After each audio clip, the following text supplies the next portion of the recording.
I'm Adam Winkler, and I'm really pleased to have such an illustrious panel here today. We have Walter Dellinger, who needs no introduction in this crowd. No one on this panel needs much introduction. Walter has been one of the leading Supreme Court advocates for many, many years, as well as a very well-known law professor at Duke Law School. And for our purposes, also worth noting that he argued the Heller case on behalf of the District of Columbia. And Rebecca Brown at the University of Southern California, one of my LA colleagues, happy to say, here, one of the leading constitutional scholars in the nation, and terrific to have her as well. Jeff Stone, obviously the ACS crowd, our board member doesn't need much introduction, but Jeff is also not only a leading law professor, especially focusing on First Amendment issues, but also a former provost at the University of Chicago and former dean of the University of Chicago Law School. And then last, but certainly never least, is Sandy Levinson, who's pretty much responsible for us all being here today. Sandy at the University of Texas Law School and was one of the first progressive or liberal legal scholars to really begin to focus on the Second Amendment. We look forward to hearing what he has to say. So the subject matter of the panel is not just the Second Amendment, so to speak, but very much in the call of the panel was about how progressives should think about the Second Amendment. It's not a debate about whether we should have a right to bear arms, but how should progressives think about the Second Amendment strategically, legally, jurisprudentially, and how should we think about resisting the Second Amendment, resisting Heller, overturning it, working within it? How might progressive ideals that we have built in other areas of the law shape and influence our understanding of the Second Amendment and the right to bear arms? And we're going to start with about 3 to 4 minutes. Each panelist will talk for 3 or 4 minutes, then we'll have a little bit of moderated discussion, and then we'll open it up to the Q&A. I do want to ask everyone to turn off their cell phones, and when we do get to the Q&A, I want to remind you 2 things. Wait for the microphone. This is being recorded, the panel, and for later viewing on the web, and we want to have your questions as part of that, so you need to wait for the microphone. And then the second thing, of course, is that it's called Q&A, which means your whatever you say should end in a question mark, and try to keep it pretty short. And I'm hoping the question mark is not, well, this is my belief, my belief, my belief. Isn't that right? But I guess we'll take what we can get. So we're going to start. I'm going to turn it over to Walter Dellinger. Thank you, Adam. This book I commend to you on the Heller case. I'm not sure it's a great credential for me that I finished second in the one-person Heller, since there do not appear to be any meaningful prizes given for such a finish. Someone once said that if liberals interpreted the Second Amendment in the same way that they read the rest of the Constitution, there would be Harvard professors arguing that every American had a Second Amendment right to a government-funded gun. And so, we have to answer for how we read the amendment. And I think when you ask the larger normative question that Adam posed to the panel about what our response should be, it's worth thinking about the need we have to understand why people who support a constitutionalized right to the various aspects of gun ownership and possession do so.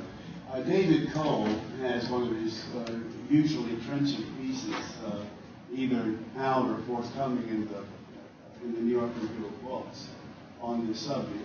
And David makes the point that we need to do 2 things as we go forward. One is we really need to understand the catastrophic level of the destruction caused by the widespread availability of guns in America and the ensuing sense that reducing gun violence is a moral imperative. But secondly, he says, we really need to recognize that there are legitimate competing interests on the other side of the ledger, interests that many Americans deeply value.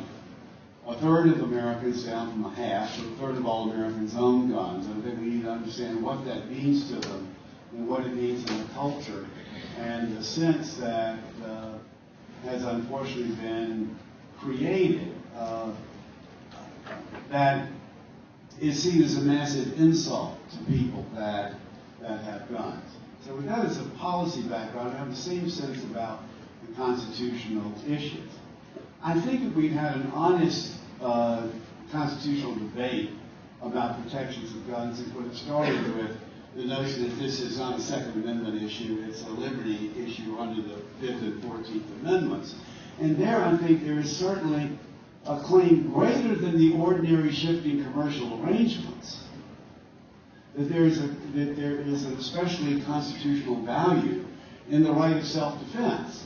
That is, if government fails to protect you and then criminalizes your ability to defend yourself, surely that raises a demand for a justification on the part of the government so deeply intrusive as to have stripped you of your ability to protect self and family.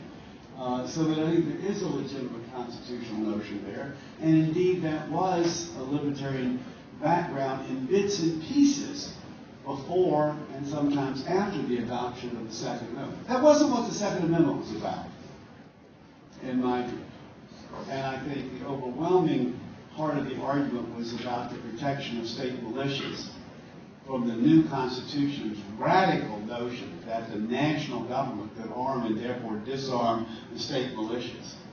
And it was shoehorned in these bits and pieces. Now, why was it shoehorned into the Second Amendment? Because the reigning majority on the court refuses to recognize that judges are not just umpires, or to acknowledge that judges are not just umpires, and that where there is an especially important value, that judges have some responsibility for making constitutional value choices and explaining those value choices and defending those choices, the way John Marshall Harlan did with respect to the right of contraception, by candidly saying that here is why I believe this is a more fundamental liberty, here's why I believe, taking responsibility, moral responsibility for the decision. Instead, see Joseph Blocher on categorization and balancing in First and Second Amendment jurisprudence.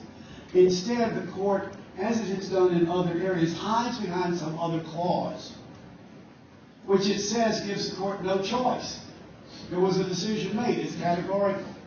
And thereby invoking a faux textualism and an ersatz originalism to hide the aspect of real choice that should be made and to defend in terms that would require frank acknowledgement of the balancing interests on the other side.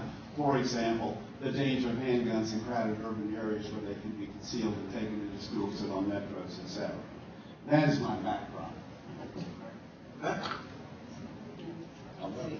Thank you so much. I'm just going to jump right in and say that I feel that the question that we're dealing with, that the lower courts are dealing with right now, of how to apply the right recognized in Heller, the difficulty we're having even talking about it is a direct result, or let's not say, I don't want to be a causal thing, but it illuminates one of the serious ways in which originalism itself is impoverished, and that it is a consequence of that impoverishment of the analysis. And I say that because when the court decided to recognize a right in Heller, it did not look for a constitutional principle such as the kind that Walter tried to offer to them, a principle that rises above current or past policy debates, recognize the principle, define it in our traditions and our text, and then apply it to our modern life, which is the usual practice for recognizing constitutional rights. Instead of looking for finding a principle, the court in Heller simply looked to see, did people think they had this right then? And the analysis basically is, if we had it then, we have it now. And the court looked, how did you decide we had it then? Well, the court looked at vignettes and stories, and you see the conflicting ones in the dissenting and the majority opinions. But let's give the majority all it's due is to say it's right as a matter of history, whatever we want to do. Still, it's stories like, of course we thought we had a right. Look at how people talked about it, and there are examples in the opinion as well as elsewhere. We had to go out into the wilds and face savages, and we didn't have a police force, and we didn't have a standing army, and of course we had to protect ourselves. And a lot of valid points in there that Walter alludes to.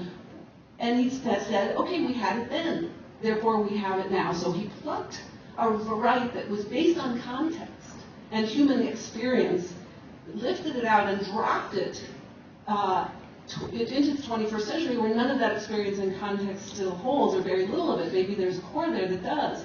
And then we're expected to try to understand it, but in order to understand things, we as people look for principles. And there isn't one there, and that makes it very difficult. So the people who are trying to expand or apply the, support the right to guns say, okay, well, let's make it look like the First Amendment. That's a right, and we have that, but the difference there is the First Amendment is nothing but theory. I mean, maybe it's something about theory, but it's mostly theory. There's a whole lot of theory that underlies it. Every decision is based on how the use of the expression serves the theoretical and democratic philosophy principles that the First Amendment serves. And it's a public good, the free speech, in the sense that if the government wants to restrict someone from speaking, the government doesn't only hurt the speaker. The government hurts us because we don't hear it, and so that analysis is very different. And it has to do, you have to diminish the government's interest by the fact that all of us are harmed in some way, and the democratic system itself can be harmed by the suppression of this particular person's exercise of this right. I think if we're going to look for an analog, a much more likely one is, as Walter says, what some people call substantive due process. I prefer to think of it as liberty rights, because there the model is a person wants to exercise something that's important to him or her, and the community says, no, it's dangerous to us, or it's bad for us for these reasons. That is classic ordered liberty. We've been dealing with those cases in the court for over 100 years explicitly, and before that implicitly, is what the elder Justice Harlan called the balance of ordered liberty, where we give validation to what is right, what is important in the right, based on principle, and then we look at the context in which the government seeks to suppress it and why it's seeking to do so and the validity of its reasons. And it is a balancing which isn't the same as the way we treat the rights under the First Amendment. So I think the ordered liberty approach is the way to look at this, and that also helps give a little traction on what the issues are right now. So we know from Heller that the core, if you want to call it that, of what was recognized there is the right to protect oneself and one's home. Well, why would that be it? If you focus too much on the rights half of the ordered liberty balance, without the ordered part of the ordered liberty balance, you could be led, as Justice Posner just did in a recent case, to say, well, our right to defend ourselves, why would that change depending on where I am? Is my life less valuable somewhere else than it is at home? I mean, I want to protect myself at home, but why not in an airport? And why not in a school?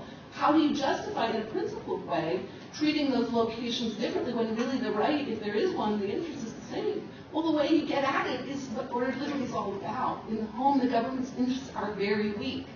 In what we read, in who we sleep with, and who we have dinner with, and what we wear, that's consistent with our constitutional principle. Government is very weak, if not zero interests within our homes.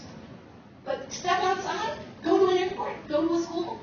Government has a much stronger interest in protecting the safety of people, or whatever the relevant interest is than right. Safety happens to be the one at issue when we're talking about guns. So that makes some sense, right? But if you refuse to think about it as ordered liberty and as a balance, you can't get to that way of thinking about a legitimate basis perhaps for some kinds of rights, but also the the importance of recognizing the government's interest in safety. And I would just close by saying, since 9/11, our public discourse on liberty jurisprudence has become very accustomed to talking about the liberty-security trade-off, right? It's just common to say that, oh, you have to trade off liberty for security. We talk about it all the time. Have you heard people talk about that in connection with guns? I haven't, and it's the same idea. There may be a right there. We can challenge whether there is or not, but if the court tells us there is, okay, there is.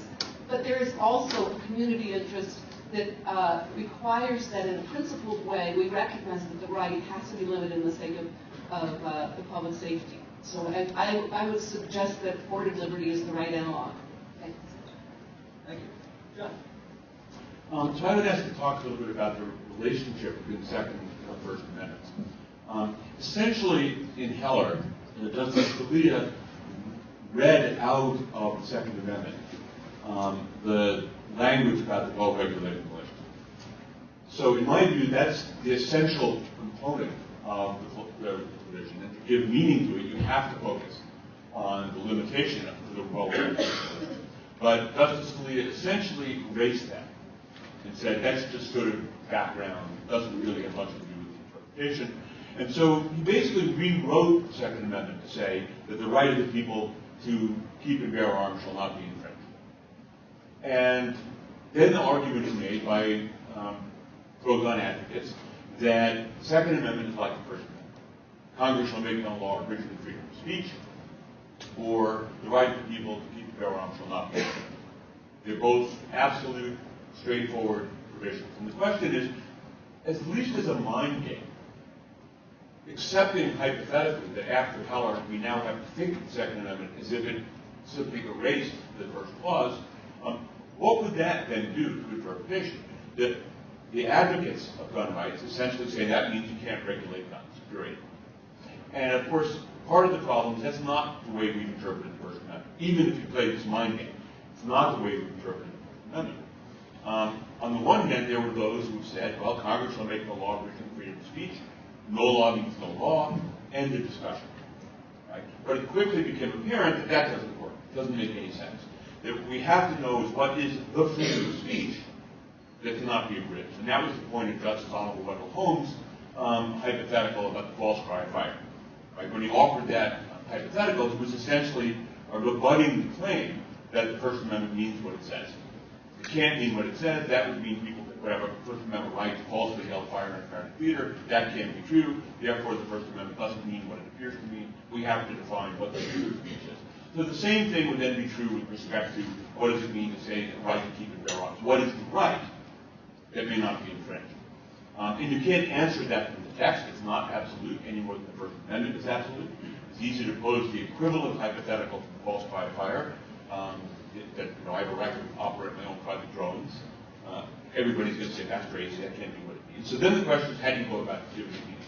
So then the question is, I think, basically, relative to the First Amendment, what have we done in the First Amendment context, right? So clearly, we have not said the First Amendment is absolute. There are all sorts of regulations of free speech that are constitutionally permissible, consistent with the text of the First Amendment. We allow the government to regulate speech that poses a clear and present danger of harm. We allow the government to regulate certain kinds of categories of speech, like defamation and obscenity in commercial advertising, which we think to be less valuable, that furthers the interests of the First Amendment to a lesser degree. We allow a broad range of content-neutral restrictions of speech when they are reasonable. So the question then, the challenge then, I think, is to ask, what's the paradigm under the Second Amendment to those restrictions that we approve under the First Amendment, even assuming that the militia clause doesn't exist, which is a ludicrous assumption, but for purposes of the world we now live in, I think it's a reasonable way to think about how do you address this question. And that requires us to understand what is the core of the Second Amendment, in the same way that part of the reason we adopted the jurisprudence we have in the First Amendment is by identifying a core meaning of the First Amendment, saying what threatens it most, what threatens it much less. That's what would have to be done as well with the Second Amendment. And whether that's a matter of personal self-protection in the home, or whether it's broader than that, is a question. But if we try to take the interpretive challenge that we're now faced with after Heller, I think that's a useful way to proceed, at least as a mind game. I agree with everyone on the panel that Justice Scalia's Heller opinion is an awful opinion. I don't think there are two ways of phrasing the question brings together. One is how should progressive think of the Second Amendment. The other is how should progressive think about the right to bear arms. And the first one is kind of Vice Law Professor's question, where we talk about the text and we talk about the history and the like. The other is still a Law Professor's question, but as Rebecca suggests and as Walter suggests, Heller still can be an easy case if you base it on conceptions of liberty or unenumerated rights of the Ninth Amendment or a privilege or immunity of U.S. citizenship. The strongest evidence. I mean, Scalia is trapped by a stupid kind of originalism that, as Rita Siegel pointed out, leads him to quote both Charles Sumner, and he doesn't have the courage to quote Justice Hardy in Dred Scott.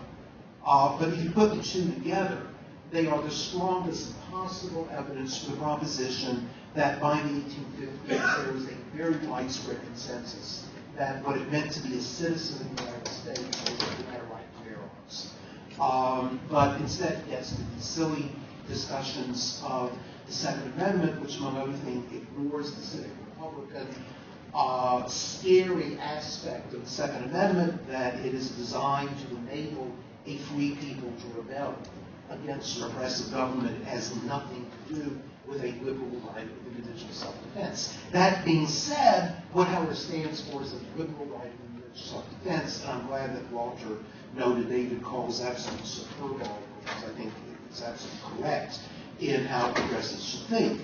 So I want to take the remainder of my couple of minutes to attack an idea being floated by a prominent Democratic senator, that is Richard Blumenthal, as to a possible amendment to the immigration bill to indicate why it indicates exactly how progressives ought not think about the right to bear arms. What David suggests is that progressives, in essence, should get over Heller, putting to one side the intricate doctrinal arguments, just as we would hope that liberal conservatives and our friends in the Federal Society would get over a variety of decisions we happen to like, and talk about some of the things that Jeff has said. So Senator Blumenthal's proposal is that the immigration bill be amended to deny illegal aliens or documented aliens the right to bear arms. This, I think, might make some sense if the Supreme Court had rested Heller on a strong civic Republican theory of what citizens of the Republic get to do, with that is to possess a firearm in order to safeguard the boundaries of the Republic by overthrowing the tyrannical government. That's not what Heller says. Scalia doesn't want to go there. Heller is a liberal decision about self-defense. So, especially right now, where progressives ought to be pointing out that illegal aliens are human beings. Do they not bleed? Do they not have hearts? Do they not have the right to defend themselves in their home against violent attacks? The answer should be yes. That if John Roberts has that right, so should an illegal alien. So all that Senator Blumenthal is doing is feeding a terrible demonization of illegal aliens by saying they are the other.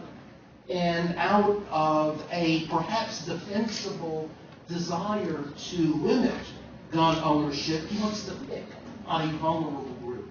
We ought not to allow that. There was a Fifth Circuit decision that split 2-1. Unfortunately, the two said illegal aliens don't have any rights. A federal statute prohibiting an illegal alien from possessing a gun is constitutional. There was a quite interesting dissent. I think the dissent was correct. I think that's the correct progressive position if you believe in individual liberty. This also involves a former client of Walter's. And what was being discussed at the end of the extraordinary interesting panel a few months ago on voting rights, that is the felon exclusion from voting. Most of us in this room, I dare say, believe that felons have a right to vote. We might debate on whether Alfred James should have a right to vote. But whether people convicted of nonviolent crimes, especially the crimes, are pure malum prohibitum and don't come close to malum and say, like Walter's former client, Martha Stewart, what if the idea of Martha Stewart with a gun is a terrifying thing. She's quite handy with that hot glue gun. That if anybody in the country is entitled to defend him or herself in the privacy of one's home, then I can't for the life of me see when Martha Stewart loses that right because she's a convicted felon. And this, I think, does dovetail with the liberal commitment, progressive commitment to restoring voting rights to convicted felons. That rightly or wrongly, the Supreme Court, and I think actually most Americans, believe that some kind of right of self-defense in one's home is a fundamental right, based on liberal principles. Most of us, I would hope, would believe that some kind of right to vote is a fundamental right based on civic republican principles. But both civic republicanism and liberalism constitute our constitutional order. And it does seem to me that if we're going to argue, as we should, for treating felons better with regard to the fundamental right to vote, and nuance, not every felon, but most felons, then we ought to bite the bullet, as it were, it's a bad time in this context, and say that there is no reason to accept the mindless exclusion of felons from the right to bear arms. And one of the many things that's awful about Scalia's opinion is that he first announces this fundamental right and then mindlessly says, but it's all right to, for all these federal statutes to limit it without literally a sentence of explanation. Great. So some terrific opening remarks. And what I'd like to do is, Walter, I'd like to start with you again, because one thing that I think sort of united the panel in a certain way was a discussion of the right to bear arms as a liberty interest. And I remember when I interviewed you when I was preparing for my book, you had said to me at the time that you could have seen yourself on the opposite side of the Heller case had it not been a Second Amendment case. So can you talk a little bit more? I think that surprises, I remember it surprised me when you first said that. Can you talk a little bit more about why that substantive due process or the liberty interest, why that would protect a right to bear arms? Well, I actually think that even the District of Columbia's handgun law would have been upheld under a substantive due process analysis, but at least it would have been a coherent and legitimate constitutional analysis. Okay? I think that one of the problems we have is that the conservatives on the court, having renounced everything from Griswold forward, can't themselves admit that that's what they're doing. Look at the transcript of the argument in the Affordable Care Act case for a direct, analogy. All of this talk about this liberty talk, nothing to do with whether the Commerce Clause authorizes regulation of 1/6 of the national economy. It's really a substantive due process. The second strand that comes out of the ACA oral argument that's reflected in Heller is the notion that young and healthy are subsidizing old and weak. Well, that's a redistribution argument. That's a straight up substantive due process redistribution argument that's going on. And yet, instead of taking honest account of that, they want to hide behind some supposed textual trick that answers the question. And what I think is the most pernicious notion in constitutional law today is the notion that that kind of faux originalism is a constraint on judicial discretion, when in fact it is exactly the opposite. It is empowering of activism because it allows you to say, I'm taking no responsibility for what I'm concluding or its consequences. If the health care goes down, if there's open season for guns, it's not me, it's not my responsibility. Whereas the more honest approach that John Marshall Harlan is reflected in his concurrence in Poe against Ullman does take responsibility. That is a constraint on the judge, and it makes you hesitate about second guessing. So that particularly in this area, I mean, at the end of the rebuttal, on the question of whether strict scrutiny would be appropriate, assuming there was a right, unlike other rights, this is a right where, in the First Amendment area that Jeff has talked about, you are concerned constantly that there are illegitimate reasons for the regulation of speech. You're really trying to protect incumbent government. That's hardly ever true with gun regulation. The reasons are almost always legitimate. You're not looking for hidden motives. You want to protect public safety from exceedingly dangerous artifacts. And secondly, the balancing and evaluation that goes on is heavily laden with social science judgments, or judgments about how people operate in a sphere for which judges are particularly ill-suited from the cloister of their marble tower. So for all those reasons, when you engage in that kind of scrutiny, it should be with great deference and honest. what Professor Brown says, evaluation of deference to others' assessment of the public good to be served. Yeah, one interesting point that occurs to me, what Walter said, is that for those who are strong advocates of gun rights, they would actually argue there is an analog to the distrust of government point, right? Because they argue that we need our guns to prevent the government from taking away our other rights. And so, whether one accepts that as a credible argument or not, it's clearly deeply embedded in their understanding, or at least their articulation of their arguments they make about the importance of guns. It's not only self-defense, it's also protection against an overbearing government, which, if they're not worried about our ability to defend ourselves, will in fact do all sorts of injustice to us. So it's interesting. In that sense, there is an argument of distrust of the government. There was revolutionary talk in the air of the right of rebellion, but that was talk, it was the purpose of the 1787 Constitutional Convention to crush that kind of incipient egalitarianism and liberty interest. The winners of the revolution were no longer talking in revolutionary terms. That's why that even when they grudgingly agree to give the control of the militias back to the states through the Second Amendment, the emphasis is on not libertarian-sounding notions, but on well-regulated. No one ever started a libertarian principle with the phrase well-regulated. I mean, I think with the issue of trust and mistrust, both sides, or all sides, or more than two, of the political spectrum are caught up in inconsistencies.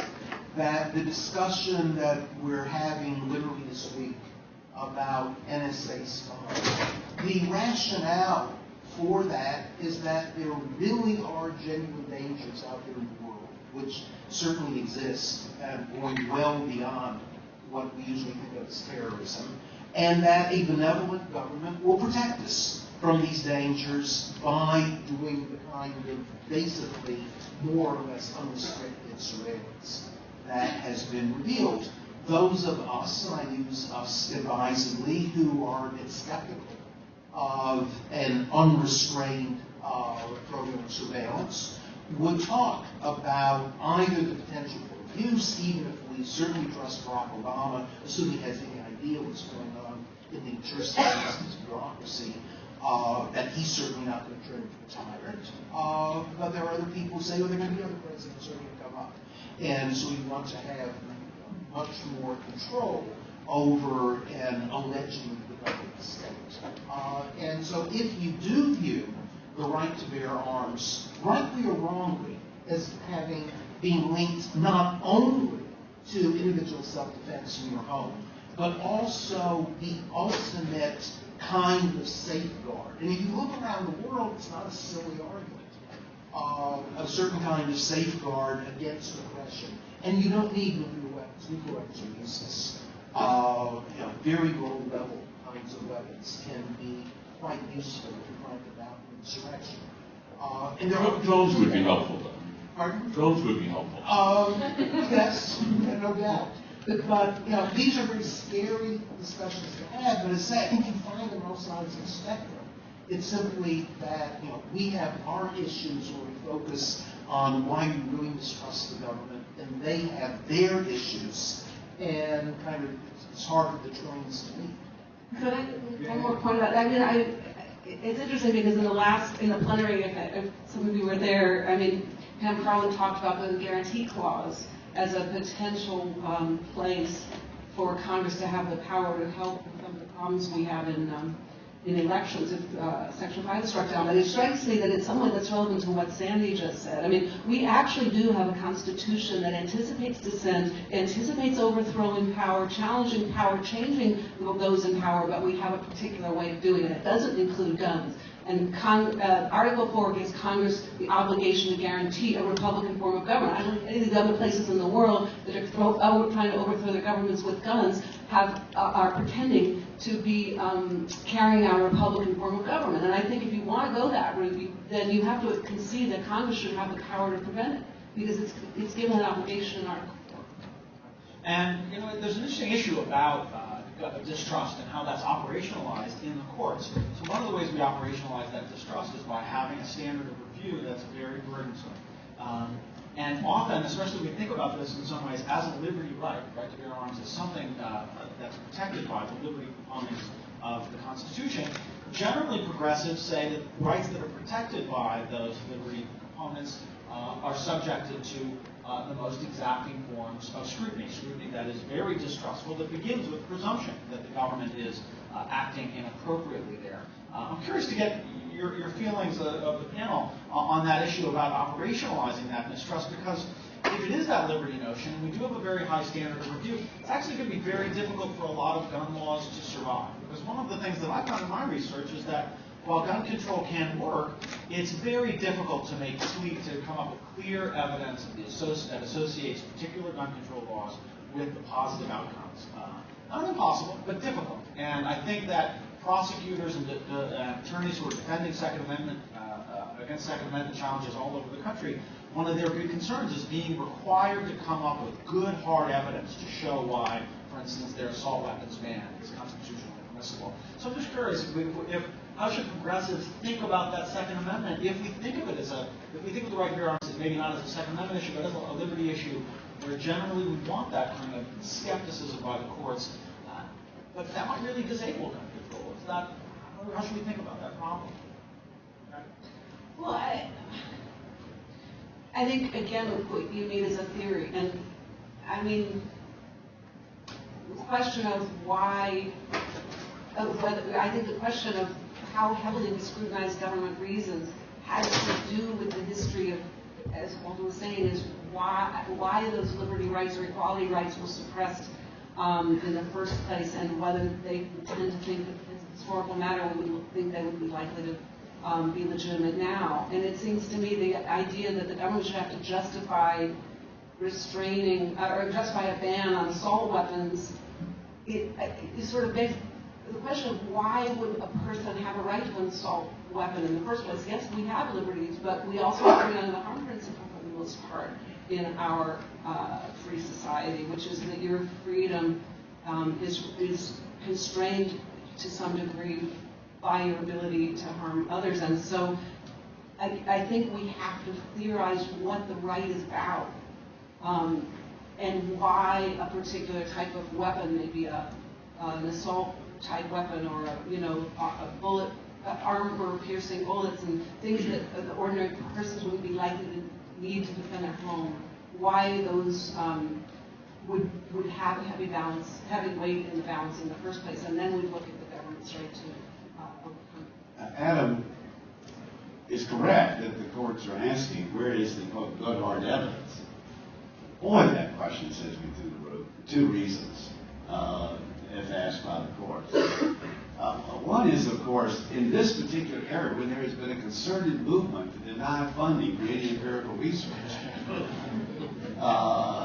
year after year, funding restrictions, no funds allocated for the Health and Human Services, maybe, or for the Center for Disease Control, may be expended to study aspects of gun violence.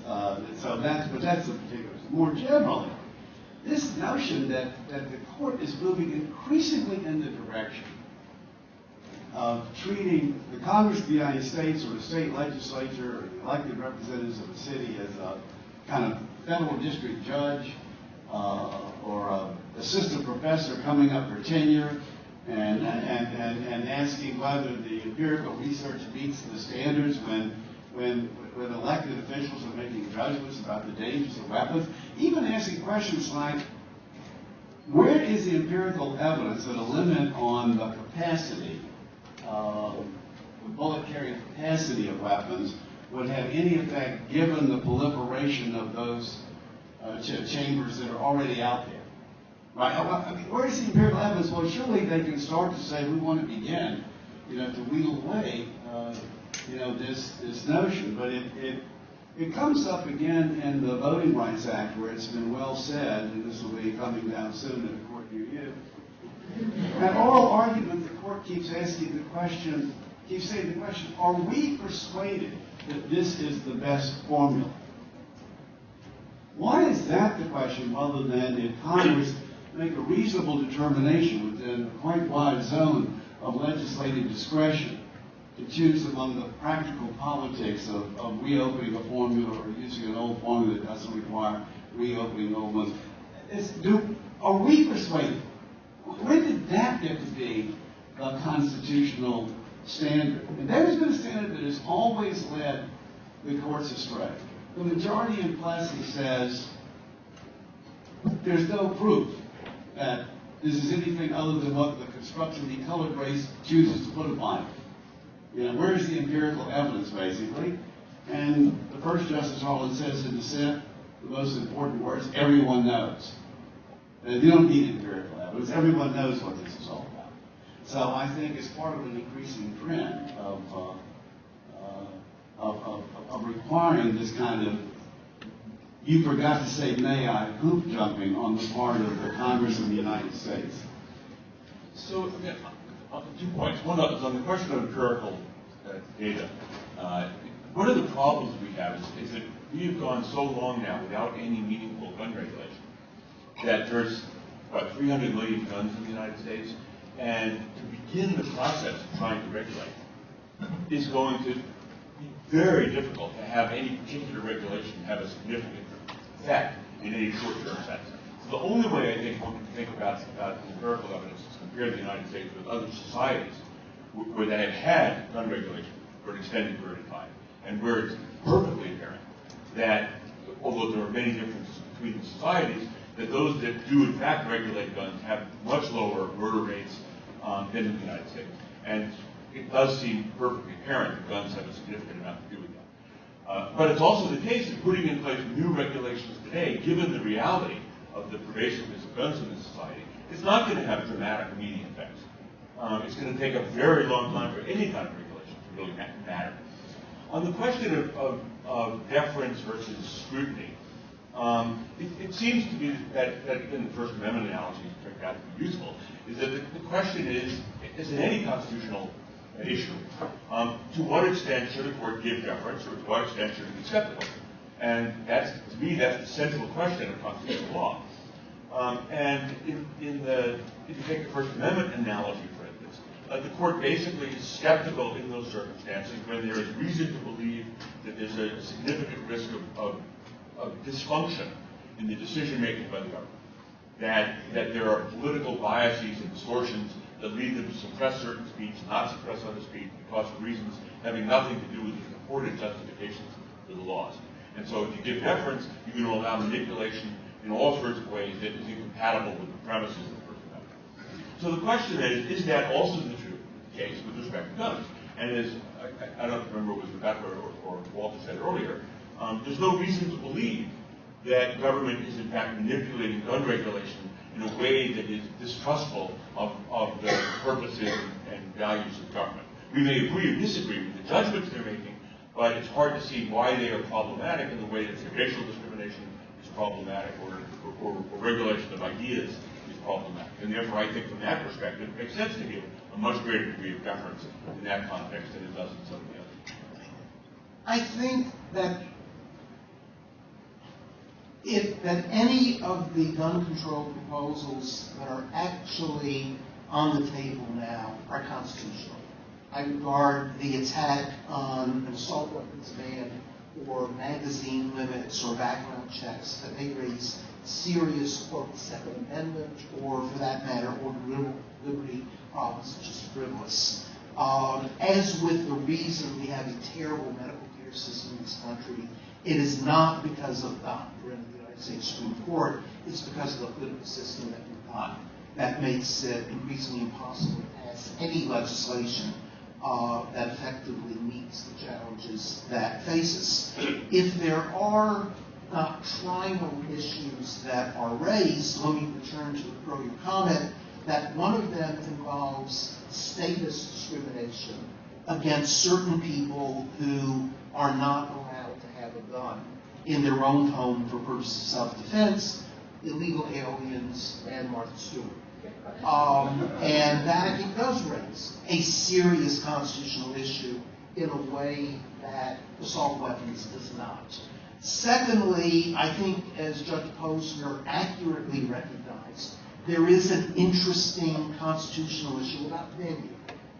That if you do take the Supreme Court's rhetoric in Heller seriously, it is about self-defense, and it's a fair question as to whether there might not be people who would have legitimate reasons to have a gun in their mom and pop store, for example. And those, I think, we should be debating about. But I think that the debate about the nature of the weapons that can be controlled, if you adopt simply a Holmesian test of law, it's a prediction of what courts will do. In fact, even with this Supreme Court, I can't get to 5 saying, oh yes, there really is a right for everybody to have an assault weapon with an unlimited magazine and no background checks. I think that's a needlessly professorial discussion that really has almost nothing to do with actual politics or constitutional issues that are before us right now. The next issue I put on the table sort of relates to that as well. It struck me when I was listening to the oral arguments in the DOMA case and in the same-sex marriage case this year, and we saw a lot of the liberal justices on the court hesitant to rule on these issues at all, looking for procedural outs, embracing Alexander Bickle's passive virtues much more than Earl Warren's judicial activism on these issues. And it seems to me in some ways liberal jurisprudence has been transformed by a more pragmatic political sense. And I'm curious what that means, or if it has any meaning for how we should think about the Heller case. Should progressives be thinking broadly about overturning Heller in the long run? Or should we be thinking about working within it, maybe for reasons of political pragmatism? I'm curious, Rebecca, you have any thoughts about that? Well, that's a hard one, I think, in a lot of ways, mostly pragmatically, I think, more than constitutionally. I mean, for the reasons I said before, that I obviously have more elaborate defense of that position I could do in more time, but I don't think Heller was correctly decided. Which isn't to say necessarily that I disagree with Sandy when he says it could have been written with a similar outcome in a different way, possibly. I mean, I'm certainly willing to consider that. But as written, I think it was wrongly decided. But does that mean we ought to fight to overrule it? I mean, that's sort of a strategy question, and I don't really feel comfortable urging that. And I think part of it is it's very hard to overturn Supreme Court decisions, sort of generally, but also, you know, we don't want to be hypocritical. We do, progressive believe in rights, and I deeply believe in rights. I devoted my career to writing about how to understand rights appropriately, and I think what's wrong with Heller, from my point of view, is that it actually does a disservice to the idea of right. The idea of announcing a fundamental right in one breath and in the next sentence saying, but of course it can be regulated. Are you kidding me? What a terrible way to dilute the precious idea of fundamental right. So I'm hesitant to say that we should say it should be overruled, but I think the right way to cabinet for those of us who believe that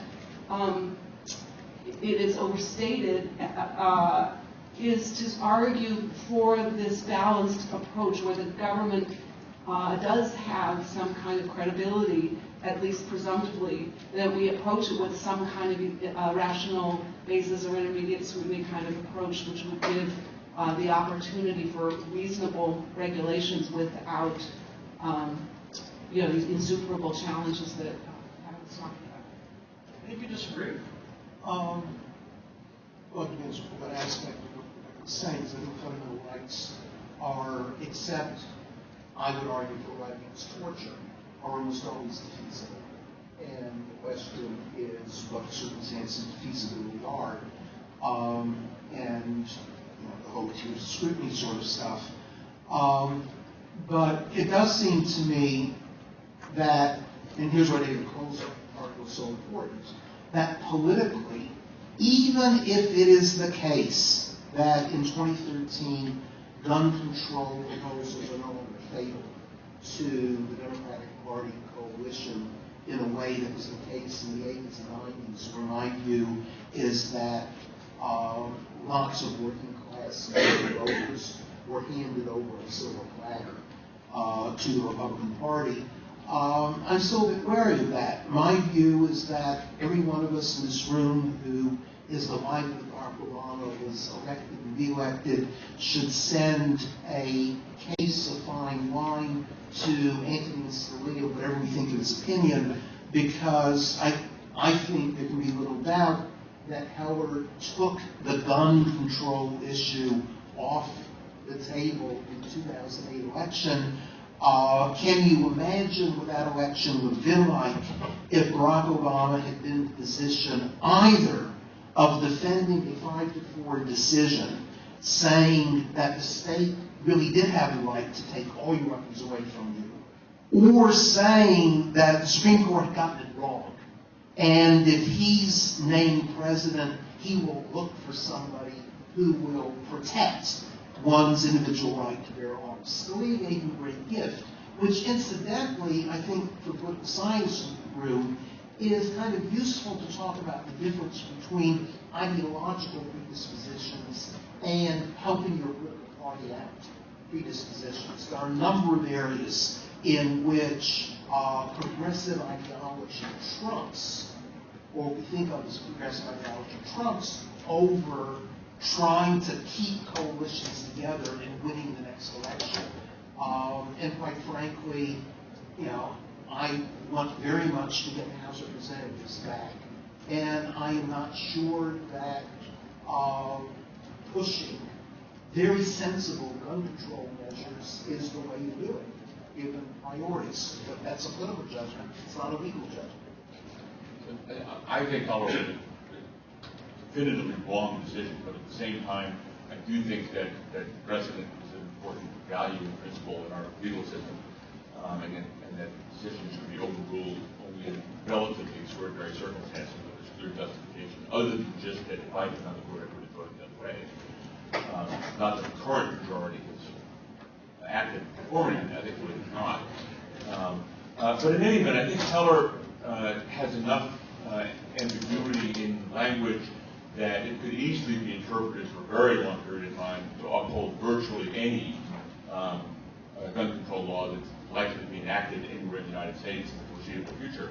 So that I don't think there's any need to think about overruling it in the short term. I think if we're lucky enough at some point to have 5 justices who would be willing to think about overruling it, they can accomplish an awful lot of good by simply interpreting it narrowly within the ordinary principles of constitutional interpretation without having to directly face that question.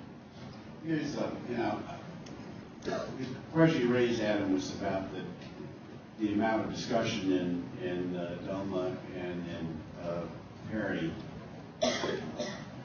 about sort of procedural constraints on the court. And I think Heller is a good and chastening example for progressives who want to treat lightly the fundamental notion that courts have the authority to interpret the Constitution, in my view, only because they have the responsibility to resolve disputes between real litigants with a real stake in the outcome, and that you're not supposed to make up disputes. And I've been clean on this. I always thought class versus go on the wrong side, and that liberals sort of cling to the notion that we don't want any standing restrictions because we want courts to decide everything, even though the courts have moved in a vastly different direction and are running off. And that's why I did a brief in the California case arguing that it was over the district court when the California state officials failed to appeal Judge Long Walker's decision. The case was over then, and there's no standing in the Court of Appeals and no standing in the Supreme Court. I actually believe in those limitations, that Marbury is about how we don't have any special authority to articulate the Constitution over other politically elected officials. We just have a job to do, and that's resolving disputes between 2 litigants, applying the law, the Constitution is law. But if there's not a real dispute, we have no authority. Now, that plays out in Heller in the following way. The court was so hell-bent to decide the great Second Amendment case that they ignored the District of Columbia issue, which is this: even assuming, as I do, that the Second Amendment creates an individual right in whatever it does, even if it is protecting the ability of the state, of people to participate in the state militia. even if one way of safeguarding state militias is to have individual gun ownership rights that will facilitate being able to round up a militia. Even if all that is true to protect those state militias from the overweening national government. This is regulation of a 10 square mile area that was set aside as a security zone for the seat of the national government. The idea that Congress didn't have complete and plenary authority to regulate weapons within that 10 square mile area, where they delegate that authority to the District of Columbia government, which also carries some of the security responsibilities for the district. It's just nuts. And yet everyone I spoke to about how much I wanted to feature the argument that for my client, the District of Columbia, that whatever you would think about a national ban applicable in Idaho and Manhattan on handguns, this is under the same, Congress's authority is under the same clause that lets it regulate Fort Bragg. It's not, and people want to say, well, does that mean that District of Columbia citizens don't have constitutional rights? They have the same rights everybody else does, but nobody has a right to have a weapon on the base at Fort Bragg unless you're authorized by the United States Army. And I just thought it was a very powerful argument that no one at the time of the Second Amendment said, this means, of course, that in the seat of the national government, we won't have authority to regulate guns. Nobody would have thought that. This was about protecting the states, at least, and perhaps an individual right of pertinent there, too. And so it was just crazy, but everybody says, no, this is the great Second Amendment case. People have been lined up for days outside the Supreme Court with sleeping bags. So we have to ignore that and plunge ahead as if this were the great national legal issue. I think it's a great argument. I want to hear from you guys now in terms of what your questions are. So I'll call on you. You have your hand raised first, but let's wait till you get the microphone again so that we can kind of record it for posterity's sake. Hi, Kristen Cabral from Virginia. My house is not that far from the NRA headquarters. Why aren't we seeing this issue through the prism that the government can regulate guns as a consumer product? So, for instance, I can't bring milk to market unless it's pasteurized. I can't bring a toy to market unless it has non-shippable parts. I can't bring a car to market unless it has seatbelts. So if I'm a gun manufacturer, say like we sell shotguns on the open market to hunt a squirrel or put under your bed for protect your castle, I guess. But assault weapons, well, that's for the military or for law enforcement. They can be the consumers of those products. So, and by the way, last I checked, I had a great liberty interest once upon a time in my uterus, but the government seems to regulate that all the time. More so than guns. Well, there are some people in the country who believe that the government should be really, really small. So small it will fit inside a woman's vagina. Any comments? Yeah, I agree with you, but I think this simply supports the argument that any legislation likely, in fact, to pass the United States Congress or a legislature, perhaps the District of Columbia City Council is the exception, I don't know, would be upheld. But it still doesn't respond to the argument that a well-manufactured handgun would be protected somewhere, possessed by some broad range of people. I would just say, I think that makes so much sense as a statement, right? That any dangerous product or something that can make you sick if it's not pasteurized, whatever, should be treated. But that just plays up the importance of the holy health. I mean, we don't have an individual right to milk, but we have an individual right to guns for some reason, and it really moves it out of the realm of rationality, which I think most people believe gun regulations would meet that standard, which all laws need to meet at some basic rationality, moves it out of that standard into something that's really treated specially. We just don't know what it is, and when people come and say, well, I have a right to hunt, I mean, that's not true either. I mean, maybe people like it, but at least so far, the court doesn't, the right doesn't extend to that. I mean, I'm sure people like to race cars, but you can't do it, down I-95. So I think it just changed status, right? That we have to think about it differently because the Supreme Court has put it into this place where it is different from all other consumer goods. Yeah, put simply, the Supreme Court made guns into the analogy to books rather than the analogy to milk. That's what the court did. It's like magazines on the newsstand and magazines at the gun store have a different role. Yes, no, I'm waiting for the microphone, please. Hi, I'm Neil Siegel from Duke. This is a question about how liberals tend to talk about law and how conservatives tend to talk about law. So, Walter, there's no doubt you are right in terms of the fact of the matter in your call for honesty and transparency. If judges were umpires, then wealthy DC lawyers would not want to become them. Right? There's something more that they get for being judges. Breyer called for this in Heller. Stevens tried to enact it in McDonald, and the response was Justice Scalia making fun of him and saying that his approach is incapable of restraining judicial whimsy. Right? So, as a matter of establishing authority, legitimacy, and as a matter of political efficacy, does it make sense for conservatives to stare people in the eye and tell them quite seriously what the Constitution means as a matter of text, history, and structure, and then for people on the left to say, well, you know, it's hard, and this is what I feel, and here's why, and it requires judgment and balancing, and there are some important liberties at stake that I'm going to have to defend. You may disagree, and reasonable people disagree, but nonetheless, on balance, I think we ought to protect this or not. And I mean, it seems to me there's a difference in the way conservatives and liberals tend to approach these things, and you can be right and lose all the time. That's an excellent question, Neil, and I despair about it a little. I mean, I speak a lot to millions of people are supporting constitutional education in the schools, and I realize how hard it is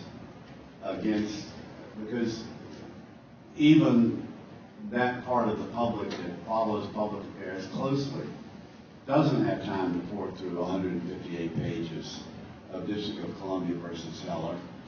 And when there's one side that says, we're just bound by what the text says, and the other people have no mooring and no anchoring, it's very, very hard to win a debate that actually the mooring and anchoring is a green light for judges to make up their policy predispositions more than it is. I don't know how we win that. I honestly don't know how we win that debate. You're an educator, Jack. I actually think we can win that debate. I think we've actually made real progress in recent years, which is not by pretending that we have black and white answers that are automatically yes or no, but by debunking the hypocrisy of the claim that we just call Baldwin's rights. And I think that's become, even in the public discourse now, Baldwin's right because it's a kind of joke. So I think we need to hammer at that. Not that we can prove to people that we're as objectively, absolutely correct as they claim they are. What we have to do is to show that what they claim is completely fraudulent and that they're doing the same thing or worse that they accuse us of doing. And the difference is it's incumbent upon us to demonstrate to people that's the case. That's the challenge. And getting there is not easy, but I actually think that we or society has made some progress on that. I mean, I think that the days when people thought, oh, originalism, that's neutral, that's objective, it's right and wrong. I don't think people in the public generally believe that. I haven't seen a public opinion poll on that recently, but I would guess. I think Citizens United helped us a lot on that, by the way. But I think that people are more skeptical than they were 10 years ago about the objectivity of conservative judicial. But we have to constantly be hammering on that. That was two quick things. Walter and I think have been agreeing probably for 40 years that it is important to have people on the Supreme Court who have a history of displaying sound judgment in important political issues, and you often display this in elected office or holding the position, say, of Attorney General or Solicitor General and the like, or being the state Supreme Court. This is a stunningly inexperienced court. The only person on the U.S. Supreme Court who has held relevant federal office is Clarence Thomas, quite frankly. And nobody has ever run or been elected to office, so far as I know. For the first time in history, there's no former member of the state court. And so part of the question is, why do you really want these people, even ones we like and are glad they're on the Supreme Court rather than other people, why exactly would we want them making decisions in vast areas of the law where really, in a certain sense, really don't know what they're talking about? Let me refer to a decision just last week, the DNA decision. Justice Kennedy's majority opinion in that case is as bad as Justice Scalia's opinion in Heller as an exercise in legal reasoning. And Justice Scalia eviscerates him in a dissent joined by Sotomayor, Kagan, and Ginsburg. But it's important to note that it's a Scalia dissent about the importance of the text of the Fourth Amendment and the importance of the warrant requirement. And it was Justice Marshall, 20, 25 years ago, who in one of the drug testing cases said, the framers made this decision for us. So it may be that these days it is more conservatives who claim that the framers made these decisions for us. But I think, frankly, it's like federalism. These are opportunistic techniques of arguments that are available for all sides to use when convenient. But I do think, as a legal realist, I would say the most important thing at the end of the day is your belief in the sound judgment of the judge rather than their ability to show that they really deserved their sumas in law school because of their cleverness and their great legal arguments. Apropos of our subject today, the single most difficult public speaking engagement I have ever had was last September 17th, when I gave the Constitution Day talk to the 3rd and 4th graders at Ross Elementary, public neighborhood public school here in the district. And I told people that I was just exhausted trying to explain the essence of the Constitution to this group. And you all will know the answer given the content. Was that there was one and only one provision of the Constitution that excited the class. At least, let me say, half the class. And I'm trying to get people to guess what it is. And you all would know. It was the Second Amendment, of course. So they would say, can I take a bazooka? And it's like, no. Can I bring, a smoke bomb to school? And they were really excited. I would say no. And then it would say, what about a stink bomb? And I was covered, I think, by the smoke bomb. The decision I did in the smoke bomb matter would govern, the time to explain legal process too. But it was really hard. And they just loved the Second Amendment. And what use is it if you can't bring a stink bomb to school? There's a question in the very, very back. Sorry, if you're in this back, in the very back of this area, the lights make it so I can't really see you. So you've got to set up the flare. Hi, I'm Bert Moser. I'm from Texas, but I'm not armed. At least that you know of. Progressives think that the government should have the right to know every time someone if you buy a gun. But they're very reluctant to say, well, the government should know if you make a phone call. Now, is there a principal distinction between the two, and or is it that judges really do, as often charged, just make decisions not based on the Constitution, but on their politics? I think it's a very good question. I think that the easiest distinction, this was suggested by a question before, is that guns are inherently dangerous as objects, and that you want to make sure that people who buy even the best manufactured handgun that will be used only for proper purposes, that they meet whatever criteria you set up for being eligible to buy a gun. Whereas the argument you would make is that phone calls are not inherently dangerous. The problem with that argument is that some phone calls really are far more dangerous than guns, even assault weapons with, huge magazines. And the argument we have to wrestle with, and I'll confess, I don't know where to come out on these arguments. I think they're really, really difficult, is how much privacy we're in fact willing to waive with regard to the identification of what phone calls we make, independent of the content. It really is, who are you calling, for how long, and what networks can this be tied to. Where the argument is we're talking, at the limit about existential threats to the social order, which is not the case with guns, quite frankly.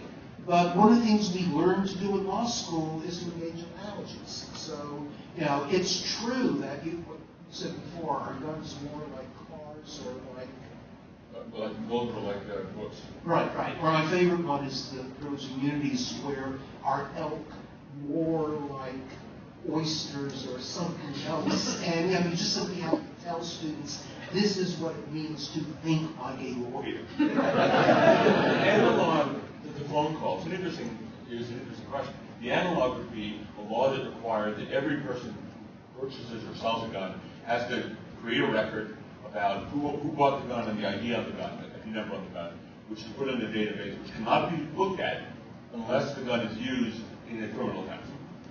And that would be the analog to the phone situation. And I would think it would pose similar concerns on both sides. It would obviously be useful. No question, it would be useful. It could be abused, but I think it's a great analog. And I wonder what Second Amendment people would say to that. They think it's unconstitutional for the government to simply do that, where you never look at it unless the gun is found to be used, and you want to find out who owns the gun. That's a good question. Your question here? Jesse Wagner with the New York Times. I was thinking, one thing that's pretty clear when you're at places other than like an ACS convention is that for a lot of people, the issue is just extremely emotional and extremely symbolic in the way that we were saying earlier, the First Amendment is for some other slightly overlapping group of people. And what I'm wondering is whether, in some way, Heller is a gift in that regard. One of you, I think it was Jeff, was saying that when you look at Heller, it really doesn't limit any sort of regulation in the long run. I'm thinking in the longer term perspective on this, whether in the way that First Amendment rulings have provided something of a security blanket for people very interested in freedom of speech issues to accept that there will be regulations because the court has our back on this, whether Heller might now provide that same cover for people who care about gun rights in a very deep and emotional way to say, okay, I'll start to accept regulations because the Supreme Court has my back. It's exactly right. I think that Heller should effectively bring an end to the most extreme of the slippery slope arguments against any gun regulation. There's always, first if they adopt this limitation on assault weapons or magazines or back, the next thing you know, they'll be taking away our guns, and then you have Heller as a very strong pillar to say, no, that can't happen. The national disarmament will not happen. The Supreme Court has said it. And so I think in that way it is useful in the political debate over regulation. It's interesting, though, when you say there's strong sentiment about the expressive value, and I think that's certainly right from what I see. I'm not an expert on the public discourse on gun rights, but I certainly pick that up, that people care about it in that expressive way. The problem is that Heller doesn't give them that right to use a gun as a form of expression. Now, the First Amendment obviously protects expression, but usually not if it's inherently dangerous. And so I think maybe there will be First Amendment type arguments about open carry laws. Maybe there have been already. Adam would know this better than I. That I have a right to have it open on my thing because I want to show everyone that I believe in guns or whatever they think that represents. But I don't see that as a right that is protected by Heller. I mean, it could be expanded to reach that, but I don't see it there now. And I think we can always carry signs saying, I believe in gun rights. Maybe you could wear a plastic gun that says, I believe in gun rights. I'm not sure you could use the first, I'd be interested if my panelists agree with this, that I don't think you could use the expressive value of it as an argument beyond what Heller gives you to have a gun as an expressive. I think David Cole's point is, if he were here, he would say, everyone in this room has enormous amounts of power. The power that comes from status, the power that comes from wealth, the power that comes from education, the power that comes from credentials. And there are a lot of Americans that feel powerless. And they live in rural areas without any of those attributes that all of us in this room have that gives us a sense of security and confidence in ourselves. And the notion that they can have and possess a gun is very important, even if they never use it, and apart from hunting, and the sense in which that is very central to how people define themselves as actors in their own life story, able to assert themselves, is very, very powerful. And something I think that if you're going to have meaningful regulation, it's important to acknowledge and try to accommodate however possible. Additional questions over here? Please.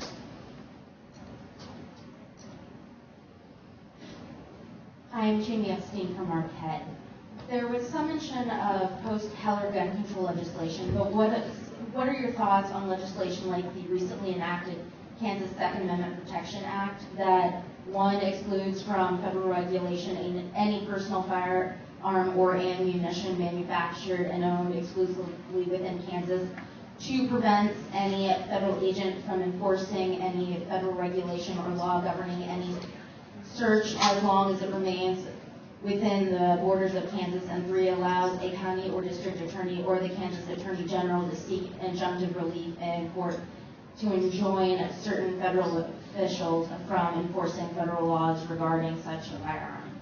There's a provision that says this Constitution and the law of the United States made in pursuant thereof shall be the supreme law of the land, anything in state law to the contrary notwithstanding, and judges in every state should be bound thereby. If you're a textualist and originalist, that answers that. I think that answers the question about that kind of legislation here and in the healthcare area as well. Yeah, another way of putting this is that I'm much more sympathetic to the theoretical arguments for secession than I am to nullification.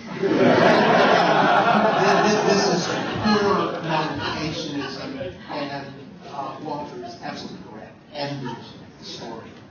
But these laws are becoming more popular. They're called Firearms Freedoms Act, and they are spreading in state after state. Kansas is just the latest to adopt such a law. There's no effort to enforce them at the state level. But I think they are part of that symbolic politics that you mentioned in your earlier question, how a lot of this is not about the Second Amendment, but about the symbolic aspect of gun ownership. And these are very expressive laws, I think, for that very reason. And there is a certain sort of analog, though I realize there are differences as well. Colorado passing a marijuana act, or other states which seemingly require from implementation the defiance of federal law. Now, it's not pure nullification, to my knowledge. Colorado's threatening to throw the feds into jail. But one of the issues, we're a big, diverse country, and there are lots of ways to resist what is viewed as overreaching by the national government with regard to certain important interests that some people have or with early opposite sides. Yes.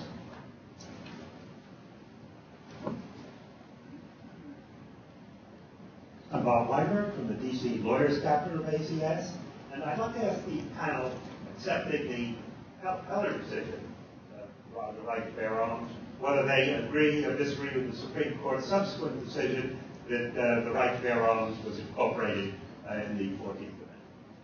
That seems to have, in a practical sense, a greater effect than just the Second Amendment interpretation. Well, the NRA always talked about the Second Amendment, even before Heller. Actually, what they were mainly dealing with was state laws covered by the 14th Amendment. So, I think there's a better argument for McDonald than for Heller, in my view, that the history of the 14th Amendment and the sense of a right to bear arms and locating that in the Liberty Clause of the 14th Amendment is a more plausible form of argument than, I think, the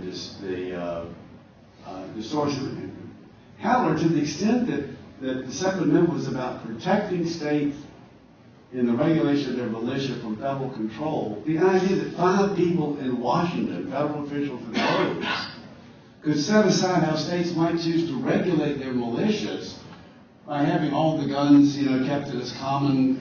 It's not just away from the heart of it. It's upside down. It's Washington commandeering the state regulation of guns and militia. That's why I think Heller is less defensible than McDonald. At least is in the zone of argument about whether this was a right in discourse at the time of the Civil War amendments.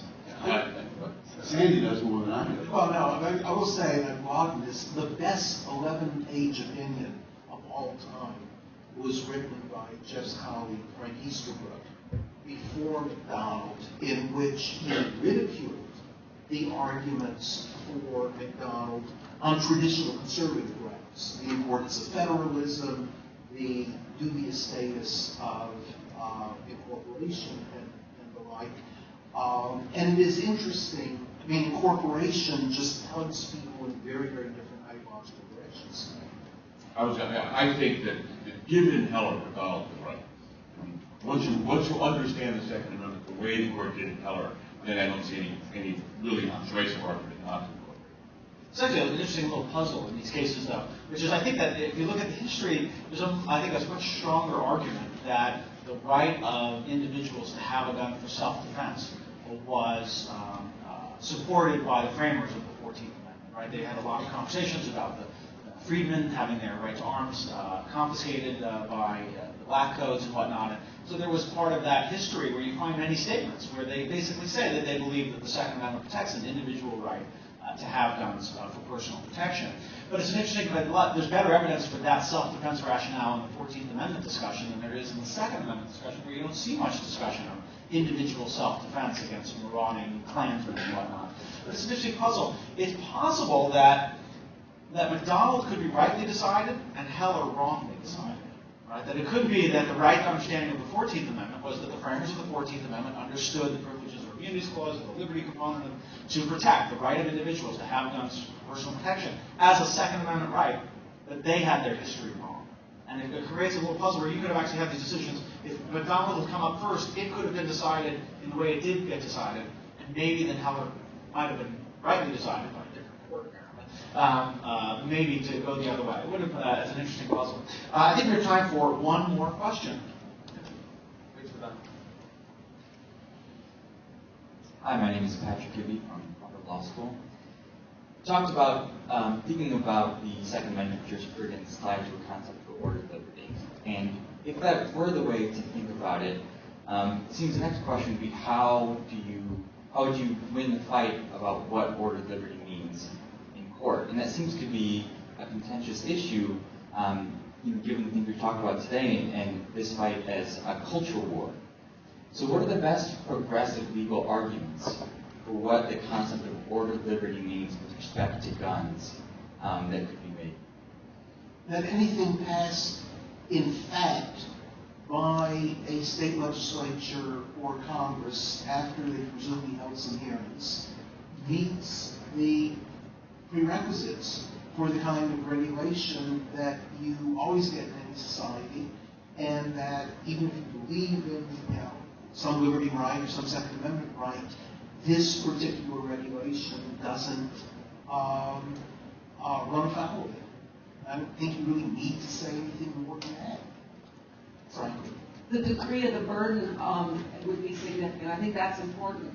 The degree of the burden on the right is part of that calculus. So if people say, well, we shouldn't have to be licensed, we shouldn't have to license guns or whatever, or register for guns, or we should, you'd be subject to an analysis about whether that's a reasonable burden. Because if we do burden rights all the time, some of those burdens are okay, even for fundamental rights, and some are viewed as too much, right? That's a very standard construct for several constitutional rights that we view as important, even fundamental.